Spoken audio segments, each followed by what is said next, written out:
আমার পেছনে যে মানুষটা দাঁড়িয়ে আছে সে আমার স্ত্রী, তাই এর বাইরে থাকাই ভালো। দ্বিতীয়ত, আমার স্ত্রীর তোমার মতো কারো কাছ থেকে উপহার নেওয়ার প্রয়োজন নেই, আমি নিজেই এনে দিতে পারি। তাই তোমার এই দেখানো বন্ধ করো।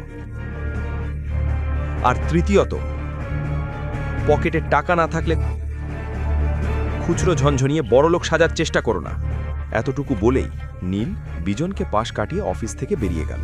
নাটক শেষ হওয়ার পর অদ্রিতা ও অফিসের ভেতরে চলে গেল। অদ্রিতার রাগে ফুঁসছিল, তার জ্বলন্ত চোখের সামনে শুধু নীলের মুখটাই ঘুরছিল। আর যত সে নীলের কথা ভাবছিল, তার রাগ ততই বাড়ছিল।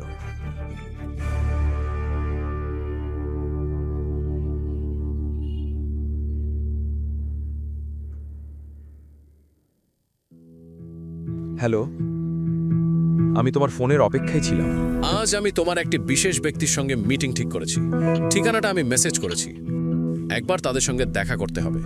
এটা 200 কোটির ডিল, আর যতক্ষণ না তুমি এই ডিল ফাইনাল করছো, আমরা এই প্রজেক্ট নেব না। ঠিক আছে, কারোর সঙ্গে দেখা করতে আমার কোনো সমস্যা নেই, কিন্তু তার আগে তোমাকে আমার আরও 2টো শর্ত পূরণ করতে হবে। প্রথমত, আজই আমি একটি ভব্যসাচী লেহেঙ্গা চাই, যার দাম হবে 1 কোটি। আর দ্বিতীয় শর্তটা আমি তোমাকে হোয়াটসঅ্যাপ করছি, সেটাও ঠিক ততটাই বিশেষ। আর হ্যাঁ, কাজটা আজই হয়ে যেতে হবে। ঠিক আছে। ফোন কেটে দেওয়ার সাথে সাথেই নীল দেখল যে সে হোয়াটসঅ্যাপে একটি ঠিকানা পেয়েছে।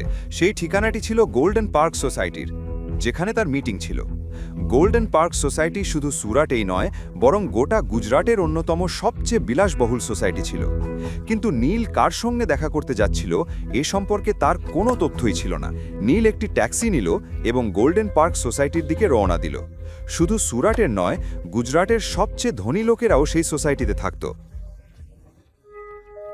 নীল ভেতরে ঢুকতে যেতেই গেটের সিকিউরিটি গার্ড তার পুরনো জামাকাপড় আর পায়ের চটি দেখে তাকে সেখানেই থামিয়ে দিল। আরে এই ভবঘুরে কোথায় ঢুকে পড়ছিস ভেবে এসেছিস? আমায় ভেতরে যেতে হবে, আমার একটি মিটিং আছে। আরে হারামজাদা, মিথ্যে বলার আগে অন্তত নিজের অবস্থা একবার দেখতিস। এটা গোল্ডেন পার্ক সোসাইটি, এখানে শহরের বড় লোকেরা বড় বড় গাড়িতে আসে, আর তুই এক ভিখারি এখানে ভিক্ষা করতে ঢুকছিস। তোদের মতো লোকদের আমি খুব ভালোই চিনি, এখনই এখান থেকে বেরিয়ে যা। এতটুকু বলে গার্ড নীলকে জোরে ধাক্কা দিল, আর নীল সেখানেই রাস্তায় পড়ে গেল। একেবারে একটি বিলাসবহুল গাড়ির সামনে। গাড়িটি হঠাৎ জোরে ব্রেক কষল, আর নীল চাকার নিচে পড়ে যাওয়া থেকে বেঁচে গেল। সেই গাড়িটি ছিল গোল্ডেন পার্ক সোসাইটির মালিক মিস্টার খান্নার। সবাই তাকে রিয়েল এস্টেট কিং বলে ডাকত। সমস্ত বড় বড় বিল্ডিং আর সোসাইটি তিনিই বানিয়েছিলেন। গাড়িতে বসে থাকা মিস্টার খান্না এই দৃশ্য দেখেই নেমে পড়লেন এবং গার্ডের উপর চিৎকার করতে লাগলেন। এটা কি হচ্ছে, তাও আবার সোসাইটির গেটে? তুমি কি জানো না এসব করলে আমাদের সোসাইটির সুনাম নষ্ট হয়? দেখুন স্যার, এই ভবঘুরিটা জোর করে ভেতরে ঢুকছিল, আমি থামাতে চাইলে সে থামছিল না।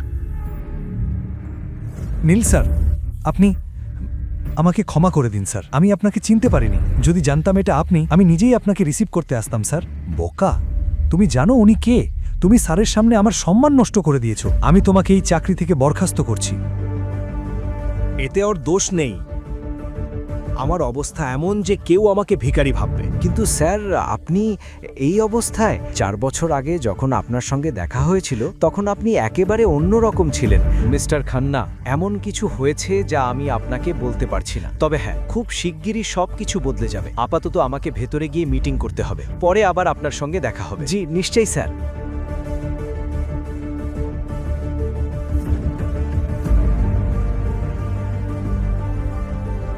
এই ভবঘুরের সামনে খান্না সাহেব এত নতজানু হচ্ছে কেন?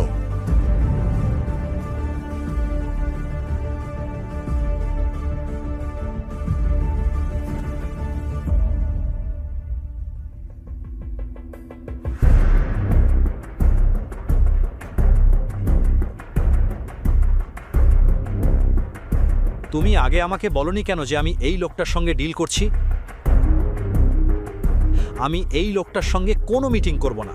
200 কোটি তো দূরের কথা, আমি ওর সঙ্গে 20,000 টাকারও ডিল করব না। নীল কাকে ভয়ে লুকিয়ে চলছিল? নীল কি সত্যিই গরিব? যদি তাই হয়, তবে সে 200 কোটির ডিল কিভাবে করছে? আর যদি নীল ধনী হয়, তাহলে সে শ্বশুরবাড়িতে গরিবের মতো কেন থাকে? অদ্রিতা যখন নীলের আসল সত্য জানতে পারবে, তখন কি হবে? নীল কেন অদ্রিতাকে বিয়ে করেছিল এমন অনেক প্রশ্নের উত্তর আপনি জানতে পারবেন পরের পর্বে। বাকি গল্প জানতে দেখুন পরের এপিসোড শুধুমাত্র পকেট এফএম-এর ইউটিউব চ্যানেলে। আর গ্যাম্বলারের সব এপিসোড শুনতে পকেট এফএম অ্যাপ ডাউনলোড করুন এবং বর্ণনায় দেওয়া লিঙ্কে ক্লিক করুন।